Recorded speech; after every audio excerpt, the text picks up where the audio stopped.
Haleluya, puji Tuhan, selamat pagi dan salam sejahtera di dalam kasih Tuhan kita Yesus Kristus. Kita patut bersyukur kepada Tuhan kalau pagi hari ini kita boleh bertemu lagi, berjumpa lagi di dalam anugerahnya, menikmati kekuatan, menikmati kesehatan yang Tuhan berikan di dalam setiap kehidupan kita. Nah, pagi yang baik ini mari kita menyediakan hati dan diri kita untuk bersama-sama mendengarkan firman Tuhan. Mari kita berdoa. Bapa Surgawi, Bapa di dalam nama Tuhan kami Yesus Kristus, pagi hari ini kami sungguh bersyukur untuk segala anugerah-Mu yang kami nikmati sampai saat ini.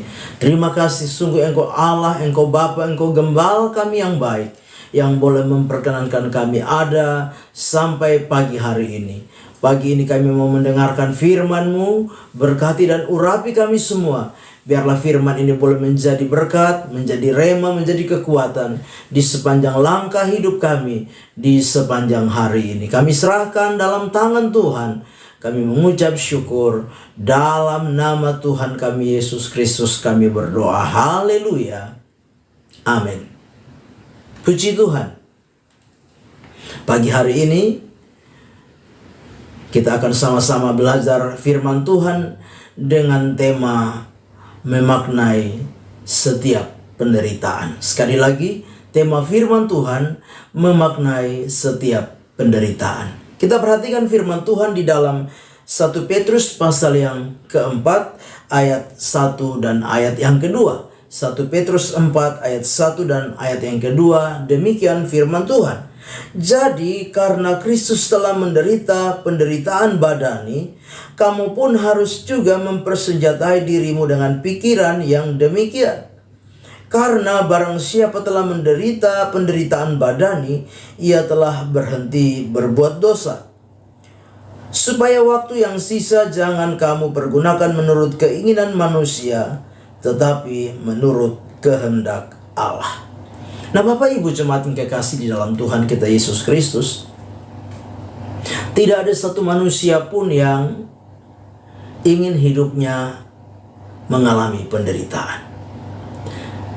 Ada berbagai cara, ada berbagai upaya yang setiap orang lakukan untuk menghindari dari penderitaan.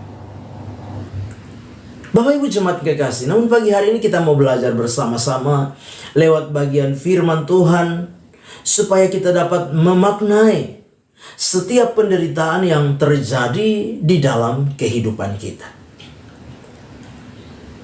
Mari pagi hari ini ada dua hal penting yang harus menjadi perenungan kita bersama-sama sehingga kita mampu memaknai setiap penderitaan di dalam hidup kita. Hal yang pertama yaitu penderitaan bisa diakibatkan karena kesalahan kita. Sekali lagi, penderitaan bisa diakibatkan karena kesalahan kita. Nah, sebagai manusia kita tidak dapat memungkiri, tidak dapat menyangkali bahwa di dalam keadaan kita sebagai manusia, kita masih penuh dengan kelemahan.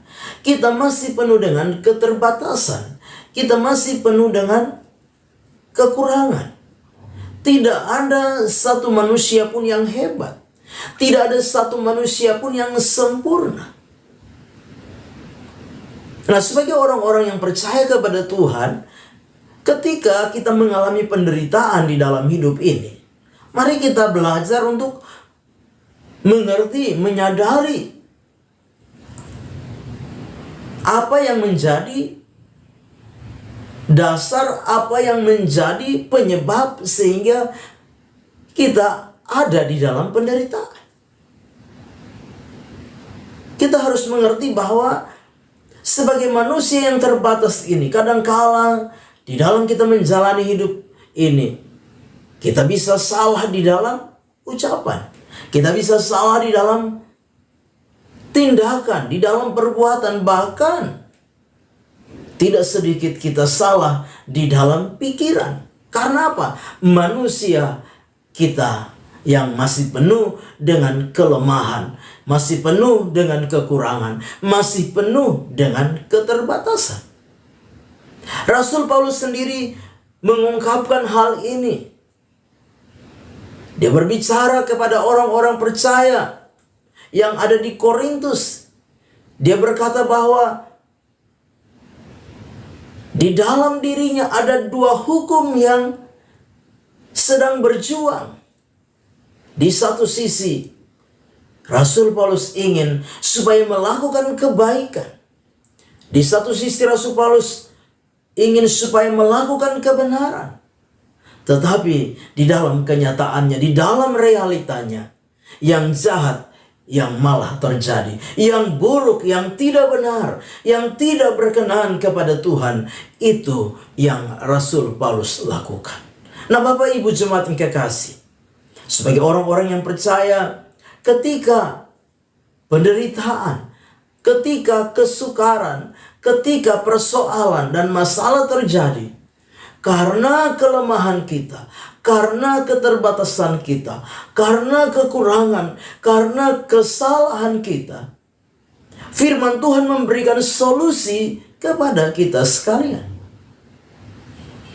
Firman Tuhan memberikan jalan keluar kepada kita sekalian, yaitu supaya apa? Kita menyadari diri kita. Kita menyadari mengapa kita mengalami persoalan, mengapa kita mengalami masalah, mengapa kita mengalami kesulitan, kesukaran, penderitaan di dalam hidup ini. Ada solusi yang terbaik yang harus kita sadari bersama-sama, yaitu dengan jalan apa? Kita memperbaiki diri kita. Dengan jalan apa? Kita mengakui segala kekurangan. Kita mengakui segala kesalahan. Kita mengakui segala keterbatasan kita sebagai manusia. Seringkali ada banyak orang yang karena ego. Ada banyak orang yang karena keakuan. Ada banyak orang yang karena kesombongan. Sehingga mereka tidak mau mengakui kekurangannya, tidak mau mengakui kesalahannya, tidak mau mengakui keterbatasannya.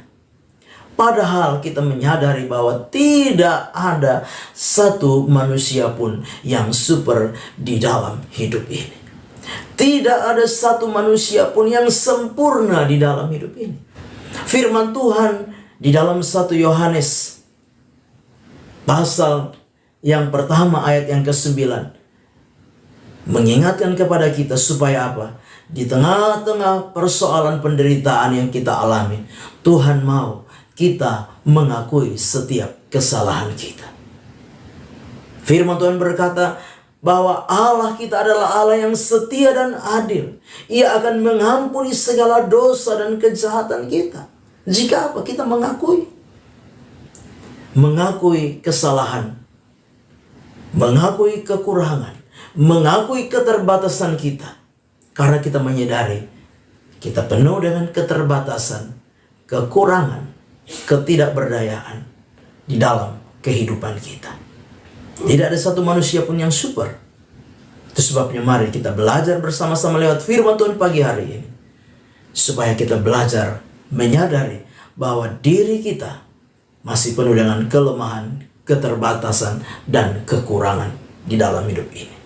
Yang kedua, hal yang kedua yang kita lihat bersama-sama lihat firman Tuhan untuk memaknai penderitaan di dalam hidup ini. Mari kita melihat dari apa? Dari kacamata Allah. Perspektif Allah, pandangan Allah tentang penderitaan di dalam hidup ini. Yang kedua, bahwa penderitaan mengajarkan kepada kita untuk apa? Untuk kita belajar mengandalkan Tuhan di dalam hidup ini. Bapak Ibu jemaat yang kekasih, kadangkala Tuhan mengizinkan penderitaan terjadi di dalam hidup ini supaya kita belajar menyadari bahwa di dalam hidup ini kita tidak berdaya, tidak dapat berupaya, tidak dapat berbuat apa-apa tanpa Tuhan di dalam hidup kita. Penderitaan mengajarkan kita supaya kita bergantung kepada Tuhan. Penderitaan membawa kita memaknai supaya apa? Kita semakin mendekatkan diri kita kepada Tuhan. Karena hanya Tuhan yang sanggup memberikan solusi, memberikan jalan keluar, memberikan kelepasan, memberikan kemenangan di tengah-tengah setiap penderitaan, kesulitan, kesukaran, masalah yang terjadi di dalam setiap kehidupan kita. Firman Tuhan di dalam Matius pasal yang ke-11 ayat yang ke-28. Yesus berkata, "Marilah kepadaku kamu sekalian yang letih, lesu, dan berbeban berat. Aku akan memberikan kelegaan kepadamu."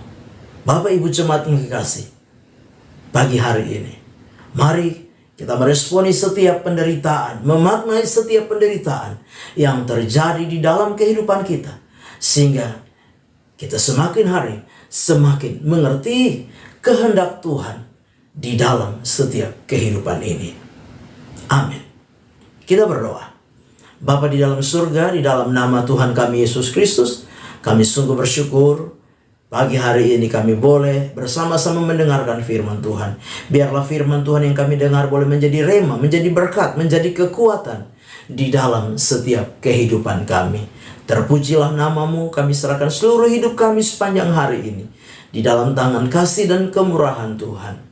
Pimpin kami, tuntun kami, topang kami, bahkan berkati apa yang kami upayakan dan kerjakan di sepanjang hari ini. Kami serahkan seluruh hidup kami, roh, jiwa, dan tubuh kami dalam tangan Tuhan. Kami melangkah bersama dengan Tuhan di hari baru ini mengucap syukur. Dalam nama Tuhan kami Yesus Kristus kami berdoa. Haleluya. Amin. Selamat pagi, Tuhan Yesus memberkati.